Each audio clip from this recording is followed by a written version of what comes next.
been doing as much research as I could, trying to understand what they were looking for. But no amount of reading or videos could really let me comprehend how it would feel to know something was missing in your life, or to know that as much as they loved each other, he couldn't be everything for Cooper. It was easy to see that he tried. I hadn't pieced together much of the story about how they'd become a family, but I was used to reading people and their dogs. Sawyer's entire focus was on Cooper, and it was clear he'd do anything for him. Friend, lover, family. However they defined their relationship, I could see it was unbreakable. Maybe that should have scared me. Maybe I should have been worried about possibly joining a couple who was so tightly bonded together. But it sent relief flooding through me. They were solid. They loved each other more than any other couple I'd ever met. They'd each pushed aside their own needs and desires to focus on the other, and that wasn't something I saw in most relationships. Watching them, I knew that nothing I did, no inadvertent screw-up or misplaced words, would tear them apart, and I also knew that this was something that they'd thought out and discussed. A couple that close, one who knew each other as well as they did, wouldn't do anything like this unless they knew without a doubt that it was what the other person desperately wanted. What they both desperately wanted.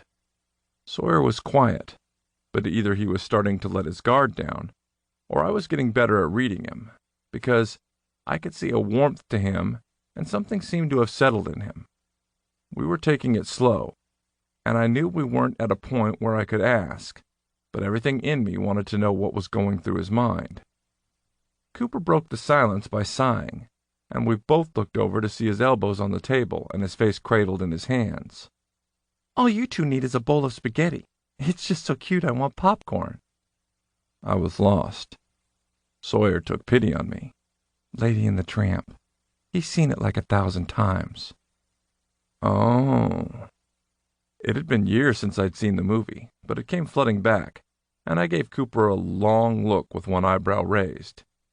If I'm remembering that movie correctly, I'm neither Lady nor the Tramp. Cooper giggled. Sawyer shook his head and turned to give me a teasing look. "He's definitely Lady. I'll be the Tramp, and you can be our new master." It wasn't a complete invitation into their life, but I knew it was his way of letting me know that he felt the same connection I did. I wasn't sure where it was going or how everything would end up working out, but I couldn't wait to find out. Cooper missed the exchange, still focusing on the movie. He snorted and gave us both a look like we were crazy. "Disney does not make those kinds of movies." Then he grinned. "And of course I get to be Lady." When his face turned serious, I thought something was wrong. Nope. Just Cooper being Cooper. "But only if I get a bigger tail. Hers was too short." I was left speechless again. I glanced at Sawyer and he shrugged like it was nothing. Finally, he started to explain. "It was one of those movies that he loved as a kid, but once you get to be a certain age, people think it's weird if you still like it.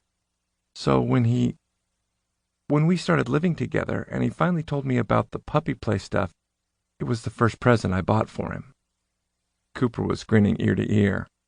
"What he's leaving out is that he could only find a VHS tape for the movie and had to go to 3 thrift stores to find a VCR that would play it. And this was before we got a car, so he had to take buses all over town just to surprise me with it." I was missing pieces of their past, but it was easy to tell that things had been hard for them. That Sawyer had gone to so much trouble to make Cooper happy made me even more sure I'd read them right. "I bet you wore out that tape." Sawyer laughed. "He's starting to know you.